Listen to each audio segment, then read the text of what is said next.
Hi my friends, very nice to see you. Yeah, it rained overnight and I thought it's maybe a good idea and a fantastic opportunity to come here to this enchanting woodland and look if it's possible to get out some photographs. So let's try for that.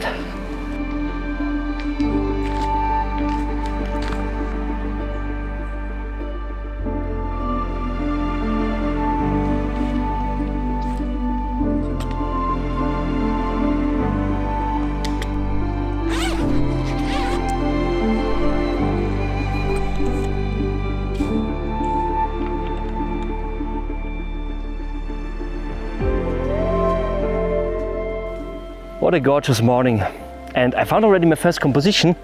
I'm not all too far from the road, to be honest. I think 50 meters or something like that. My car is straight back there, and I got attracted by this fantastic deadwood here in the ground. Yeah, I mean, it's really a trigger. It's really an eye-catching element. I like this broken element here at the right-hand side, and as it rained overnight, this part here, this part here will start to glow when we are a little bit back there and change the distance. This is really a nice feature here of this composition. And we also have a second deadwood back there, and from the perspective back there it looks as it were just one deadwood what goes around the corner here, something like that.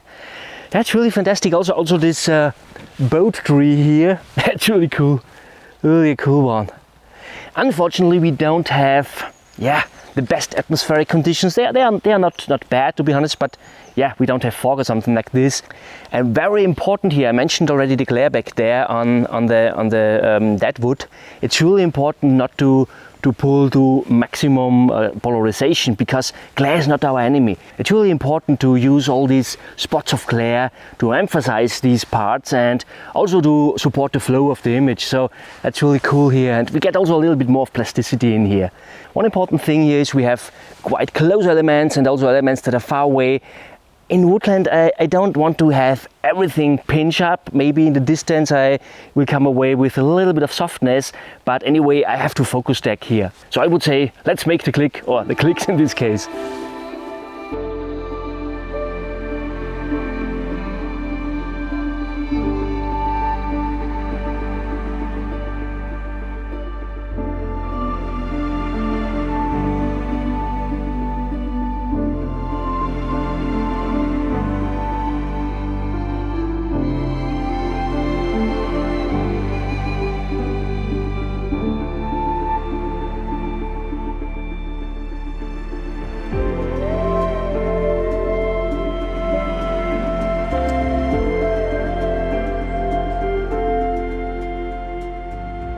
The sun comes already up behind the mountain back there, and we get a little bit of harsher light already.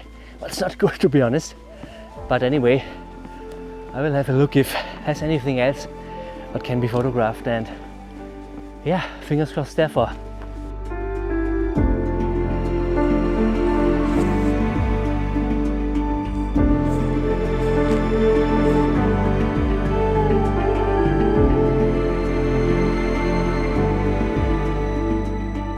I mentioned the harsh light before. It got a little bit, and I tried to use it to my advantage, to be honest. So I have this fantastic path here what leads back there to the distance, and before we had a little bit of sunlight what was nicely caught by the trees back there, but just for a few seconds, and this was what I was attracted to. This is already, I think, 20 minutes ago or something like that. I built up a composition. Meanwhile, the light didn't come again, but yeah, however, it anyway works. The composition is really fantastic. We have this tree here at the left-hand side, this boat tree here. We have the trail itself. We have this tree here at the right-hand side, and this frames the image in a nice way. Also, the foliage up there is really important because it will frame our image from the top part. And yeah, also important feature here is this bright white rock here. And yeah, it really pops out fantastically. I really like it. And very important here, we have, due to this tree up there, we have lots of shadow here at the ground, and back there we have all this green, and with the circular polarizer I'm able to pull out all the saturation back there, and this ends up in a really fantastic sense of depth. Shadow in the foreground and bright green saturated grasses back there. That's really, really fantastic. By the way, a really interesting thing for composition here, for perspective here, this composition is, let me show you. So currently we have a perspective like that. So this means, we'll crop in a little bit then, but it is rough about that. So we have this trail back there, what leads back there, and it were nice if it were a little bit more diagonal like that. And so to achieve this, we could go a little bit more to the right here. And yeah, you see it's really, we use the space now better, and yeah, it takes longer to lead back there to this point. But at the other side, we will lose a little bit from this foliage, from this nice framing up there. So let's go back. In this case, we have a little bit more framing back there, but holds the viewer's eyes in the frame. And when we go a little bit more in that direction, we lose this and we get more vertical lines that will lead us out of the frame. And yeah, we could go a little bit more to the right, because we have also at the bottom part a little bit too much empty space. So when we go back there, it's a little bit too less here, and when we go a little bit more here, we get rid of that. But anyway, we have these verticals up there, so this doesn't really work. And so the best perspective for this composition is really there, where I'm with my camera. So it were better to have the trail a little bit more as a diagonal, not as a vertical as it is, but it is not the worst thing. It also works in that way. I'm really, really happy with this composition. It were really worse to lead out the viewer's eyes from the frame with the vertical lines from the trees there. I think we will not get any direct sunlight anymore, but it doesn't really matter. I would say, let's make the click.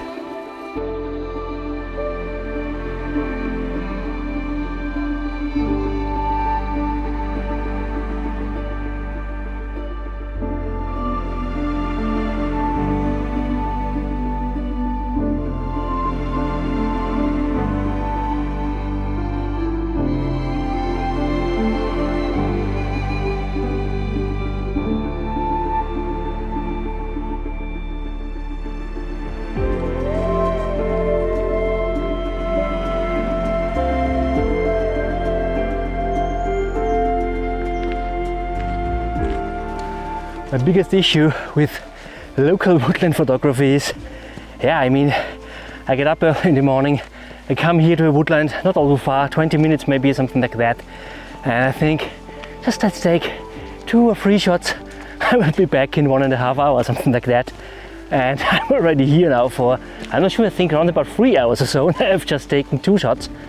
It's not so easy when you want to work afterwards in the office, so I think my customers have to wait a little bit in the moment, but however, I will work a little bit longer afterwards. So I would say I will go a little bit more in that direction, and let's have a look if it's possible to find one more composition. So let's go.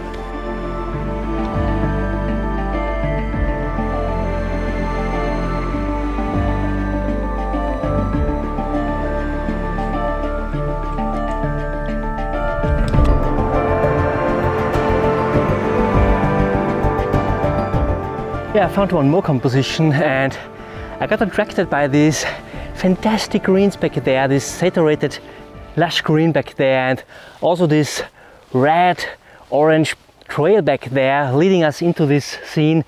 And I also like the bigger trees, the thicker tree here at the right hand side. And what I also found was this fern here, and it is a really fantastic feature as a foreground, to be honest. And I try to use it, but it is simply not possible. I mean, you can try to use it, and I will show you a photograph right now what I've taken with my phone, just as test shot, just to try. And I took it for you to show you that the foreground is fantastic. We have also some leading elements here at the left and the right hand side, but when we have a look at this scene here, it is much more, the whole concept of the composition is much better at this perspective here. So we have this trail leading us back there, we have a nice balance to the trees of the left hand side and the right hand side, and it really works better. You don't always need a foreground. It's good to work with foreground if it works, but if there isn't really a story to tell, or if you can't get rid of overlapping elements or something like that, it's better not to use a foreground. And go for a little simpler composition, and I'm really happy with this one. I use a circular polarizer, same as before, with a little bit more of polarization in this case, really to get out this Nice greens all saturated. From a technical side, I use ISO 200 just to get the exposure time not all too long. I'm at 1.3 seconds here now, what's already quite long. The leaves always move a tiny bit, but then we have no wind and it's totally quiet as it is in the moment, and I would say, let's make the click.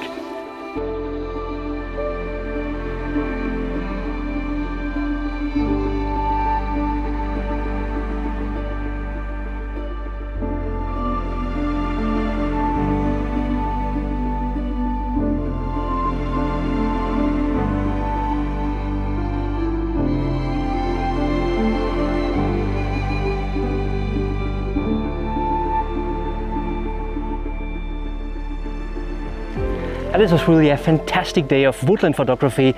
I also hope you enjoyed this video. If yes, please give me a thumb up and don't forget about your friends. Share this video with all of your friends on Facebook or Instagram. You know, it would really help me to grow this channel. Thank you so much for watching. See you next Saturday. Bye.